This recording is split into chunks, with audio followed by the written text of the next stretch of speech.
Is anyone else getting a sense of deja vu? Like we've been here before? Like we've done it already?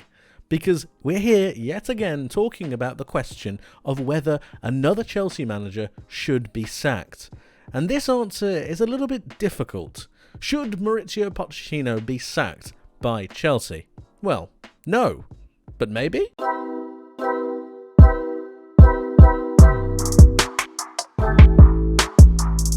It hasn't gone well for Mauricio Pochettino, and I think that's pretty much an understatement.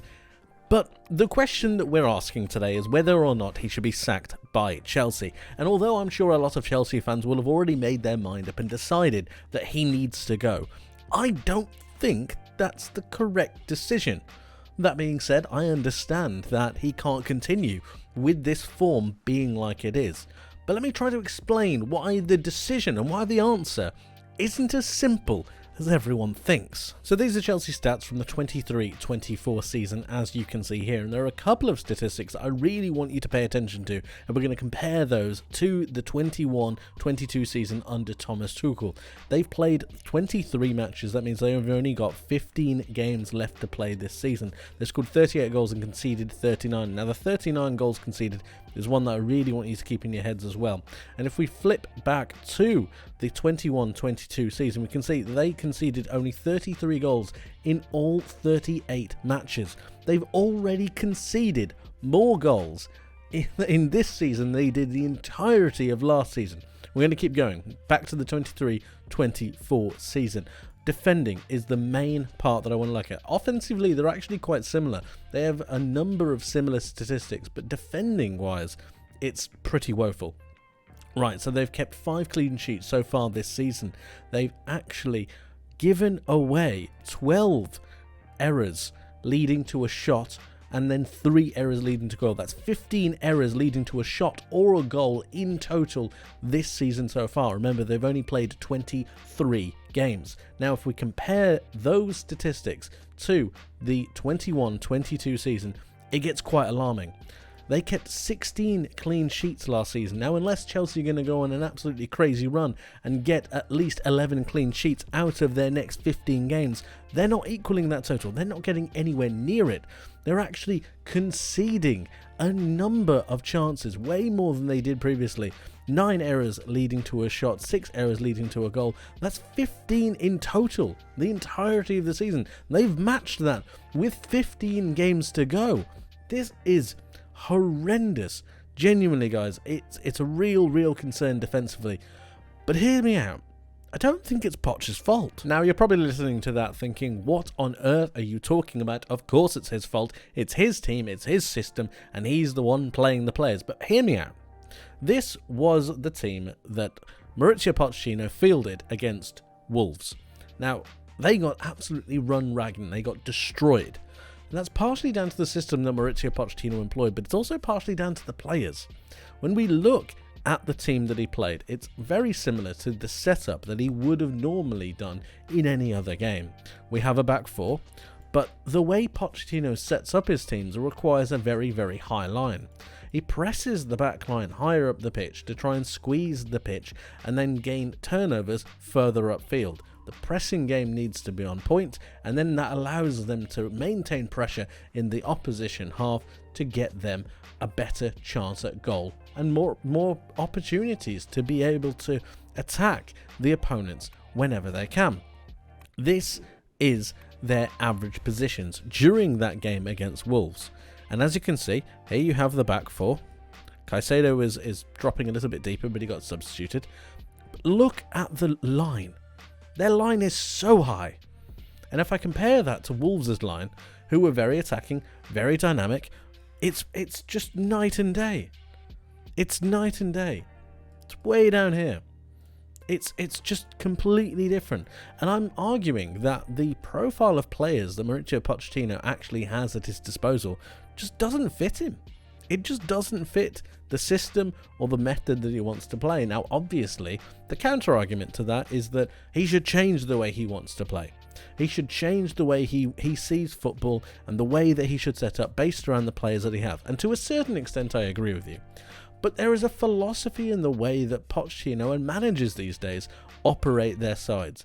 And if one of his main objectives is to get his side as far up the pitch as possible, to be able to gain turnovers in this area, you can't ask him to change that. As a club, you need to help him, and you need to facilitate his transition into the side and allow Chelsea to breathe and go forwards. But that's not been the case. And then you look at the squad. We're going to take a look at the squad in a moment. But I just feel like he's got his hands tied behind his back. On numerous occasions, he's trying to play a certain way. And if you didn't want him to play his philosophy of football and give him players to be able to just complete that philosophy or even enhance it, it just doesn't seem to make sense to me. Let's take a look at the squad. So here is Chelsea's squad. These are the defenders they currently have at their disposal. Now, aside from the age bracket, which we're going to have a look at a little bit later, I want to focus on how many leaders on the pitch and how many quick players they have in defence to be able to utilise Mauricio Pochettino's tactics. Thiago Silva is a leader, but he is as slow as anything. Reece James is continuously injured, Marco Correa has been out, Fofana is still injured, Badiashile is not a very fast player, Levi Colwill is not very fast. You have Malo Gusto, who is fast, but he's a right back, not a centre back. When we're looking at centre backs, Disasi is not a quick player, but they've been forced to play a high line. Yes, because it's Pochettino, yes, he possibly should change, but it's his philosophy. It's the way that he wants to play football and the way he expects his sides to play football. As a club and an institution, you need to be supporting your managers and allowing them to go forwards, allowing them to progress their style of play. We laud and compliment Pochettino. We laud and compliment the likes of Pep Guardiola and Jurgen Klopp for sticking to their systems and allowing themselves to embrace the culture of a certain club and allow them to really put their imprint on a side. Why are we changing it with Pochettino?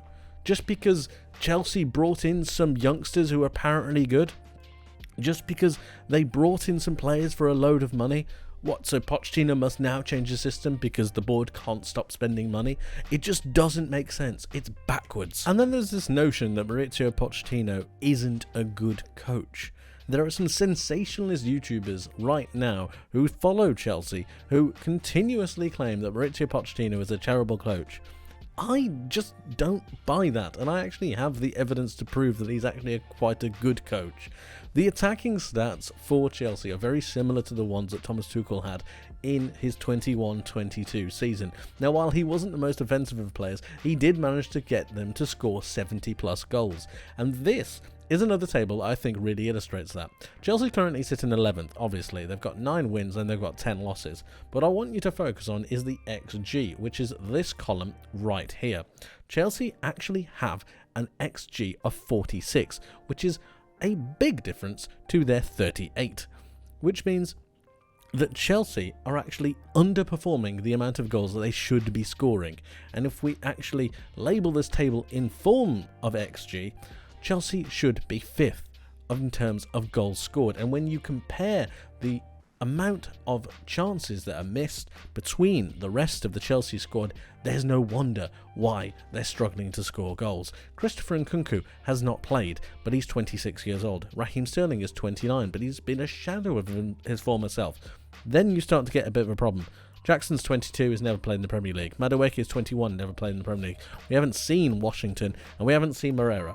So they don't really have a striker to be able to put in those goals in the first place. But when I show you the amount of chances that has been missed by Chelsea players, you will be just befuddled. Nicholas Jackson has missed 13 chances this season. Raheem Sterling has missed 8 chances. Enzo Fernandez has missed 6 chances. This in total is 20 plus goals that have been missed across this season. Remember, they have 15 games left. Mauricio Pochettino can only do so much in the way of telling them to go forwards. It's down to the players to take their chances, and this is why it comes back to the owners for me. The players that are put in his midst, in his hands, to be able to mould and change. Number one, they need time. They need time to be able to develop, to be able to create their patterns of play, to be able to get themselves into a flowing rhythm and adapt themselves to the Premier League. Number two, If you're going to be hiring a manager like Mauricio Pochettino, who has the philosophy, who has the ability to play and go forwards, you need to give him the players at his disposal that fit that system. You can't expect any manager to walk in and be fine. It just doesn't make sense. That being said, should he be doing better? Yes, and that's where it starts to get a little bit difficult. This is a list of Chelsea managers in the recent past, and Thomas Tuchel is the last manager to ever have any kind of consistency with the club. He had a win percentage of 60%, but obviously Todd Boehly let him go, and this was almost like the beginning of the Boehly era, the Boehly, Eghbali, new Chelsea ownership era. Let's go through the managers that they've had. They had Graham Potter, who had 206 days in charge, played 31 matches, and had a win percentage of 39%. Not very good. Obviously, he was sacked. Bruno Salto doesn't really count. Frank Lampard doesn't really count, only having a win percentage of 9%. Then they hired Mauricio Pochettino. Now, Pochettino has now played the same amount of games. He's managed the same amount of matches as Graham Potter did, but he's got a higher win percentage. But the win percentage still isn't great, as we've seen by the Premier League table. So the question is, do the boards stick or do they twist? Well, my interpretation of this is that there should be a twist, but it should be on the board, not the manager. Paul Winstanley and Lawrence Stewart are the co-sporting directors of Chelsea Football Club. They both run and work together to try and bring Chelsea back to where they believe they should be. And they said in an interview in September 23 that they had to make changes to put the club in a better position. Now, what those changes are explained later in the interview, but they're not really the point. The point is that these two have actually made a number of decisions, and I'm not sure they're to the benefit of Chelsea Football Club at all. Mauricio Pochettino has come in, and that is seen as a massive, massive change. But like I said, if you're not willing to change the personnel of the squad to try and fit the manager's ideal and philosophy, then what's the point in bringing a coach with a philosophy in anyway? You can't expect a manager to be given the tools and accept what he's given and then work with it. Mauricio Pochettino requires a particular kind of player. He requires players with high energy, high tempo. This is why Enzo Fernandez is struggling so much, and why these two continuously buy players that aren't in a manager's vision, that aren't in the best ideas of the club. Why can't you sign a player of over 23 years old? It doesn't make any sense. Chelsea are crying out for leadership. They're crying out for experience on the pitch. The experienced player in Thiago Silva is looking baffled and bewildered when he's looking at the children that he's having to play with. And it's down to, or mainly down to, the co-sporting directors at Chelsea as to why all of this is unfolding, in my opinion. I think they need a new vision. I think that these two have been given enough time to try and make it work, and enough managers have rolled for the basis of these two to continue to be in a job. So for me, I'd keep Mauricio Pochettino in a job at least until the end of the season. Is anything going to really change? No. Is anything really going to manifest itself if you get rid of him? No. Will Jose Mourinho change everything? Yes, some results might get better, but in the long term, the same thing is going to happen. He's going to have an argument with the board, an argument with these two or someone, and it's all going to end in flames. So what I'd do is remove the directors. Get rid of everyone. Start fresh. If the owners are listening, start again.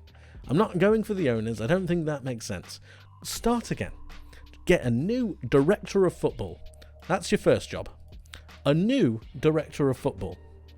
Then you get some form of sporting director. You get people in place to be able to execute a vision in different departments. You get a new recruitment officer. You get a new sporting director. You get a trio of people in and around Chelsea to try and make them work better. Because clearly, these two are not getting it done. And they're never going to change. And Chelsea is never going to change unless they change from the top. It's not about the manager anymore. It's not even about the players. It's about the profile that they're looking at. It's about who they're going for, what kind of vision they have, and what manager they want to unfold that vision. And if you're picking a manager with a philosophy like Mauricio Pochettino and you're not going to be able to help him, there's no point in hiring him in the first place. So for me, I'd look upwards. I'd look towards the directors. I'd look towards the owners. They need to take some responsibility for this. And we've seen time after time again of owners and directors not taking enough flack for the failure of a manager. And in this case, I think change needs to happen. I don't think Mauricio Pochettino is a good fit for Chelsea. I don't think he's a good fit for these players. I definitely think there's another manager out there who is a better fit for these players. But it's these two numpties that put him in charge. So I'd change them first, and then reevaluate Pochettino once an actual director of football who has a vision for the club knows what he's doing. Let me know what you guys think in the comment section below. I would love to hear from you. Let me know your thoughts on Chelsea and how you think everything should unfold, and whether you believe Mauricio Pochettino should be sacked, or whether you agree with me that that responsibility lies with the people above. Let me know your thoughts. I would love to hear from you. Thank you ever so much for watching. I hope you enjoyed. I hope you learned something new, and I hope to see you in the next one. But until then, my friends, take care.